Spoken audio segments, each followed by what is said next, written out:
चलो भैया हम लोग पढ़ेंगे गोलीय दर्पण से संबंधित परिभाषाएं, ठीक है ना। इसके पहले उत्तल दर्पण, अवतल दर्पण और गोलीय दर्पण किसे कहते हैं और उत्तल दर्पण अवतल दर्पण क्या होता है उस पर हम लोग चर्चा कर लिए थे। अब कह रहे हैं कि गोलीय दर्पण से संबंधित कुछ छोटी छोटी परिभाषा है उसको हम लोग जानेंगे, ठीक है। तो गोलीय दर्पण से संबंधित कुछ परिभाषा और उसमें हम लोग पढ़ लिए थे कि उत्तल दर्पण क्या होता है और अवतल दर्पण क्या होता है, ठीक है ना। उत्तल दर्पण क्या होता है और अवतल दर्पण क्या होता है ये हम लोग पढ़ लिए थे। उससे रिलेटेड कुछ छोटी छोटी परिभाषा है। तो अगर इसकी बात हम लोग करेंगे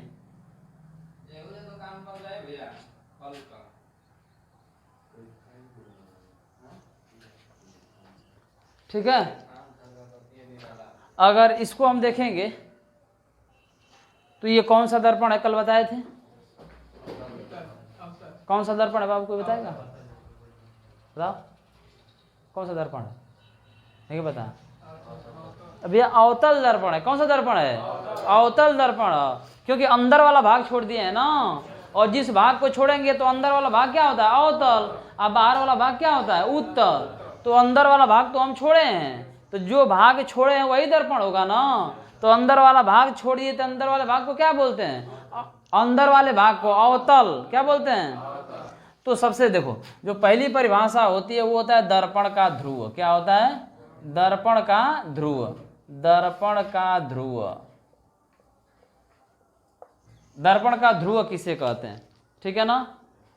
तो कह रहा है कि जहां से प्रकाश की किरण टकरा करके वापस चली आती है ना, जहां से प्रकाश की किरण टकराती है और टकरा करके कहां चली जाती है, वापस चली जाती है, उस तल को हम लोग क्या कहते हैं, परावर्तक तल। जहां से किरणें परावर्तित हो जाती हैं, है कि नहीं, वापस चली जाती हैं। तो जहां से किरणें वापस चली जाती हैं उस तल को क्या कहते हैं, परावर्तक तल बोलते हैं। बोलो बाबू क्या बोलते हैं, परावर्तक तल बोलते हैं। तो जहां से किरणें वापस चली जाती हैं, ठीक है कि नहीं, ठीक है। तो जरा सोचिएगा दर्पण का ध्रुव है, क्या है दर्पण का ध्रुव। अब पर विचार कर बोलो तो कहोगे कि तो ये कौन सा तल हो गया, परावर्तक तल हो गया। बोलो भाई ये कौन सा तल हो गया, क्योंकि अपारदर्शी है, प्रकाश किरण आएगी टकराएगी और पुनः पुनः कहाँ चली जाएगी, वापस चली जाएगी। देखो ये सावत किया, अब इससे इधर तो जाएगा नहीं, क्योंकि इसे हमने अपारदर्शी बना दिया। क्या बना दिया, और यहाँ से टकरा करके वापस जाएगा कि नहीं जाएगा। तो बताइए लोग दर्पण के ध्रुव में कि परावर्तक तल के मध्य बिंदु को, तो इतना ही परावर्तक तल है ना, इतना ही परावर्तक तल है ना।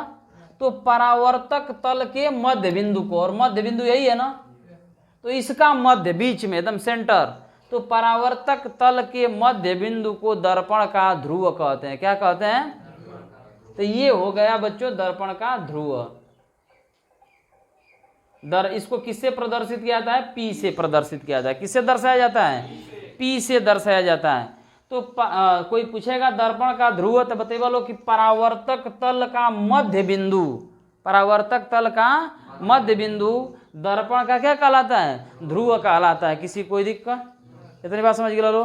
तो ध्रुव क्या हो गया, बस ये परावर्तक तल है, मैं लिख भी देता हूं, परावर्तक तल, समझ गए लोग। तो परावर्तक तल हो गया, आज तल का मध्य बिंदु क्या हो गया, ध्रुव हो गया। कौन दिक्कत। उसका होता है वक्रता केंद्र। क्या होता है दूसरा हेडिंग, वक्रता, दिख रहा है ना वो, वक्रता केंद्र, वक्रता केंद्र, वक्रता केंद्र।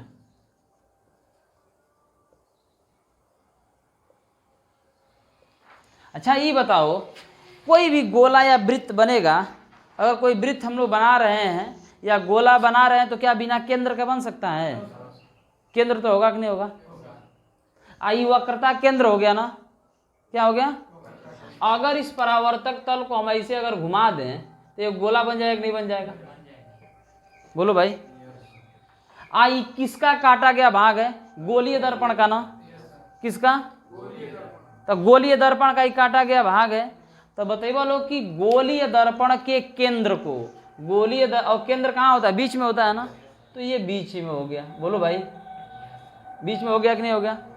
तो वक्रता केंद्र, ये तो P है, वक्रता केंद्र। बताओगे कि गोलीय दर्पण, देखो भैया, गोलीय दर्पण, गोलीय दर्पण के केंद्र को, गोलीय दर्पण के केंद्र को क्या कहते हैं? वक्रता केंद्र। इसको किससे प्रदर्शित किया जाता है? C से प्रदर्शित किया जाता है। किसी कोई दिक्कत? C से प्रदर्शित किया जाता है। यानी जब भी कोई पूछेगा वक्रता केंद्र तो बताइएगा कि गोलीय दर्पण के केंद्र को, गोलीय दर्पण के, क्योंकि दर्पण है गोलीय और उसी से संबंधित परिभाषा है। तो गोलीय दर्पण, तो जब गोल बनाए होंगे तो केंद्र तो जरूरी रहा होगा। और गोलीय दर्पण के केंद्र को क्या कहते हैं? वक्रता केंद्र कहते हैं। इतनी बात समझ गए लोग। उसके बाद आता है भैया तीसरी बात, वक्रता त्रिज्या। तीसरी बात क्या आता है? वक्रता त्रिज्या, वक्रता त्रिज्या। अच्छा, त्रिज्या किसे कहते हैं? तो जब वृत्त और गोला आप लोग पढ़े होंगे तो सर जी लोग बताएंगे कि त्रिज्या किसे कहते हैं। त्रिज्या किसे? तो केंद्र से परिधि के बीच की दूरी, यही त्रिज्या कहलाती है ना। हो, केंद्र से परिधि के बीच की त्रिज्या कहलाती है, नहीं कहलाती है? इसमें केंद्र क्या है? यानी वक्रता केंद्र है ना। तो कहो लो कि वक्रता केंद्र से आयन परिधि हो, तो वक्रता केंद्र से ध्रुव के बीच की, देखो वक्रता केंद्र से ध्रुव है ना, आशी वक्रता केंद्र है कि ना। तो वक्रता केंद्र से ध्रुव के बीच की दूरी क्या कहलाती है? किसी कोई दिक्कत?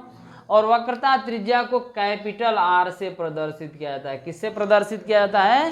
कैपिटल R से। यानी एकदम सिंपल परिभाषा देख लो, केंद्र से ध्रुव के बीच की, तो केंद्र से ध्रुव के बीच की दूरी वक्रता त्रिज्या कहलाती है। किसी कोई दिक्कत? इतनी बात समझ लो भैया। उसके बाद अगला आता है बच्चों मुख्य अक्ष। क्या आता है? मुख्य अक्ष। अगला जो आता है वो होता है भैया मुख्य अक्ष। ये मुख्य अक्ष क्या होता है? मुख्य अक्ष, कहो कि अनंत से आने वाली प्रकाश की किरण वक्रता केंद्र से होते हुए ध्रुव तक जाती है। वक्रता केंद्र से होते हुए ध्रुव, देखो अब पता ना कहां से आ रही है, आज किससे होकर के जा रही है? वक्रता केंद्र से होते हुए कहाँ जाती है? दर्पण के ध्रुव तक। वक्रता केंद्र से होते हुए कहाँ तक जा रही है? दर्पण के ध्रुव तक। और ये दर्पण के ध्रुव तक जाती है। इसी अक्ष को क्या कहते हैं? मुख्य अक्ष कहते हैं। यानी अनंत से आने वाली प्रकाश किरण वक्रता केंद्र से होते हुए दर्पण के ध्रुव तक जाती है। इसी अक्ष को क्या कहते हैं? मुख्य अक्ष कहते हैं। कौन दिक्कत? तो मुख्य अक्ष यानी प्रिंसिपल एंगल, इसको भी P से प्रदर्शित करते हैं, इसको भी P से प्रदर्शित करते हैं। इसीलिए P नहीं लिखा जाता है, केवल मुख्य अक्ष लिख करके छोड़ दिया जाता है। केवल मुख्य अक्ष लिख कर क्या कर दिया जाता है? छोड़ दिया जाता है। बात समझ लो भैया। तो मुख्य अक्ष लिख करके छोड़ दिया जाता है। अब उसके बाद समझिएगा, अब आता है मुख्य फोकस। क्या आता है? मुख्य फोकस। तो पांचवी बात है तो भैया मुख्य फोकस।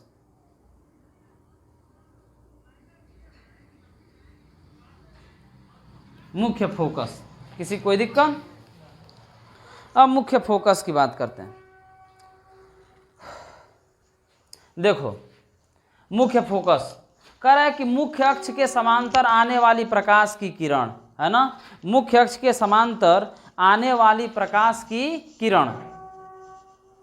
अब जब मुख्य अक्ष के समांतर कोई प्रकाश, ऐसे समझिएगा, मुख्य है या मुख्य अक्ष, तो मुख्य अक्ष के समांतर, देखो समांतर आ रहा है ना, तो मुख्य अक्ष के समांतर आने वाली प्रकाश की किरण, मुख्य अक्ष के समांतर आने वाली प्रकाश की किरण।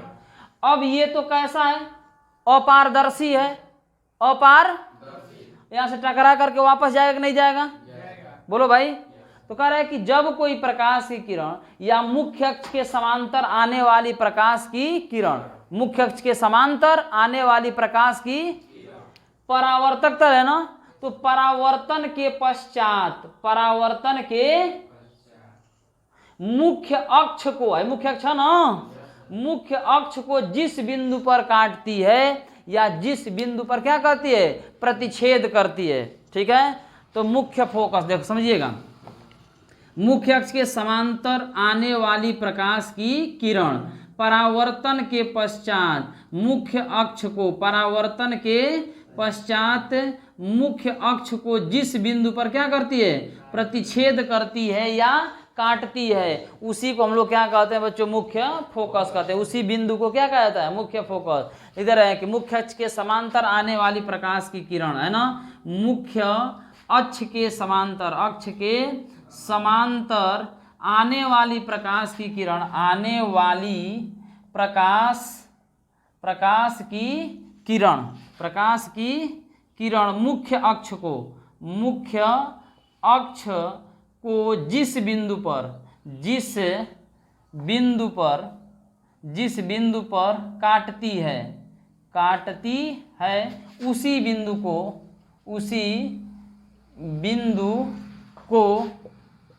क्या कहते हैं, मुख्य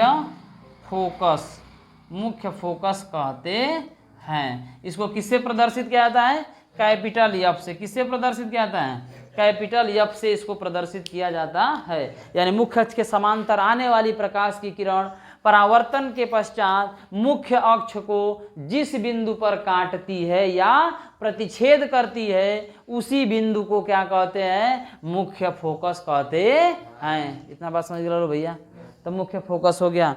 अगली बात होता है बच्चों दर्पण का द्वारक। अगली बात क्या होता है भाई, दर्पण का द्वारक। एक नोट करवा लो, हेडिंग की परिभाषा लिखवाना पड़ेगा इसका, हाँ लिखवा दें, लिख लो, नहीं रहने दो। दर्पण का ध्रुव, हेडिंग डालो दर्पण का ध्रुव, दर्पण का ध्रुव, हेडिंग डालो भैया दर्पण का ध्रुव।